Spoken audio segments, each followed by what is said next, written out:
Mesdames, messieurs, vous avez maintenant devant vous un débutant. C'est pour moi un premier concours, un premier discours, le début de mon parcours.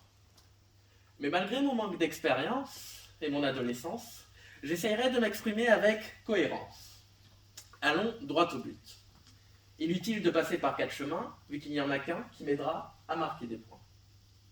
Qui n'a jamais pétri et enfourné ne connaît point ce que coûte le pain. Bernard Clavel était un homme du peuple, un prolétaire pour les fonctionnaires, un plébéien pour les historiens, mais surtout un travailleur. Quelqu'un qui sait ce qu'on éprouve après un dur labeur. Il a appris seul, en autodidacte, il est devenu virtuose, sans aucun guidage. Mais que signifient ces efforts pour nous? Enfin, que veut-il dire par cela? Qui n'a jamais pétri et enfourné ne connaît point ce que coûte le pain. Est-ce que le pain ne dépeint ici que du pain? Celui du boulanger? Peut-on arriver à entrevoir la réelle authenticité qui se cache derrière ces miettes dorées? Peut-on imaginer ce que cela demande de devoir entendre son réveil alors que le soleil lui-même dort profondément? Ces personnes bravent les températures les plus basses pour pétrir, encore et encore, tandis que la masse se forme, peu, à petit feu. Tant d'efforts sont fournis pour enfourner cette baguette, pour vous donner accès à un petit déjeuner de qualité, composé de pain chaud et de chocolat chaud pour ma part. Après, chacun ses goûts. Mais qu'en est-il de la valeur de ce pain? Pour un simple citadin habitant pas loin, la valeur d'une baguette est marquée sur son étiquette. Mais pour le boulanger, ce pain est comme sa création. Lorsqu'il voit le pain, il voit des efforts, il voit de la sueur, de l'acharnement, de la ténacité. Ce que coûte le pain va au-delà de quelques pièces de monnaie. Le pain représente et incarne les efforts mêmes mis en place pour sa réalisation.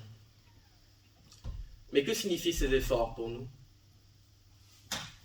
Eh bien, faisons un petit aparté philosophique pour le savoir. Laissez-moi vous conter une anecdote.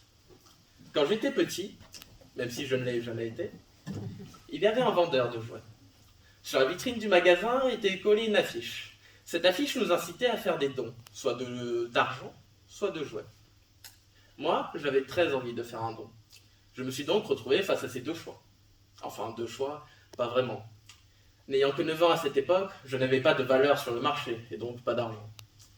J'aurais très bien pu en demander à mes parents, mais je voulais que le don vienne de moi, vous comprenez? Alors, il me restait la possibilité d'offrir un jouet. Je jetais un coup d'œil général sur l'ensemble de ma collection quand, soudain, une idée brillante m'est venue à l'esprit. Et si je fabriquais mon propre jouet?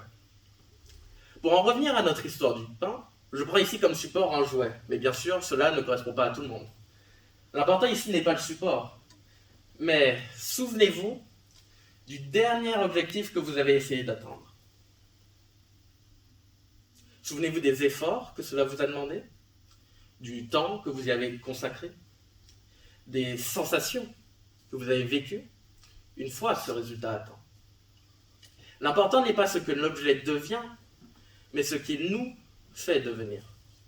Comme a dit John Ruskin, la suprême récompense du travail n'est pas ce qui vous permet de gagner, mais ce qui vous permet de devenir. Bernard Clavel, à travers sa citation, nous fait comprendre que son niveau, le niveau intellectuel qu'il a atteint, il ne l'a pas obtenu grâce à ses facilités. Il a pu s'élever grâce aux efforts qu'il a fournis au cours de sa vie qui l'ont forgé, l'un après l'autre.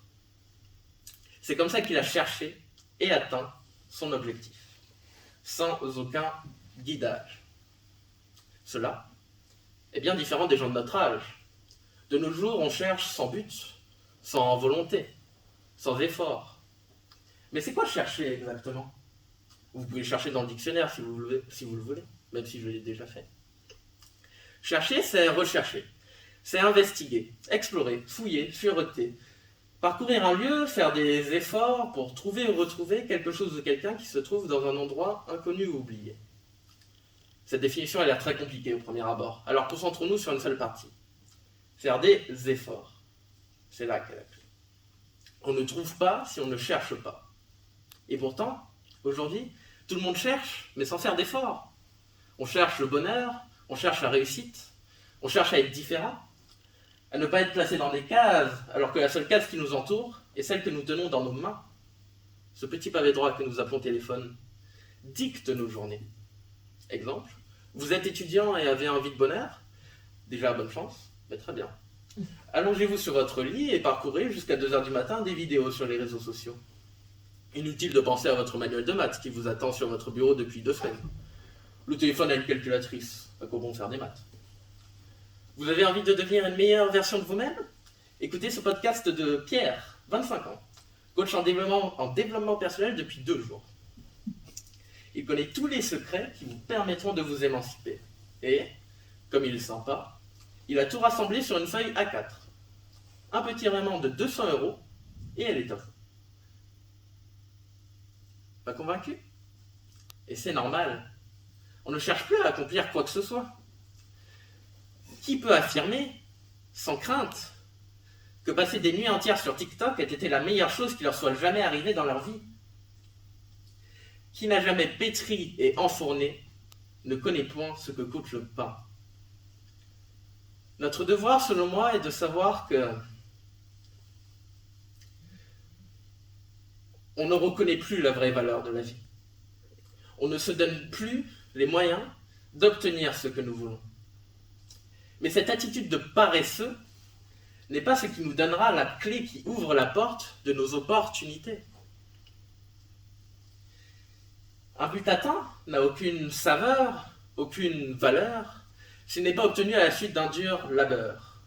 C'est d'ailleurs ce que dit Multatuli lorsqu'il dit « Ce n'est pas la récompense qui élève l'âme, mais le labeur qui, lui, value cette récompense. » Je pense que nous devons nous souvenir que ce labeur infligé sera toujours nécessaire si nous voulons réellement apprécier la complétion de nos objectifs.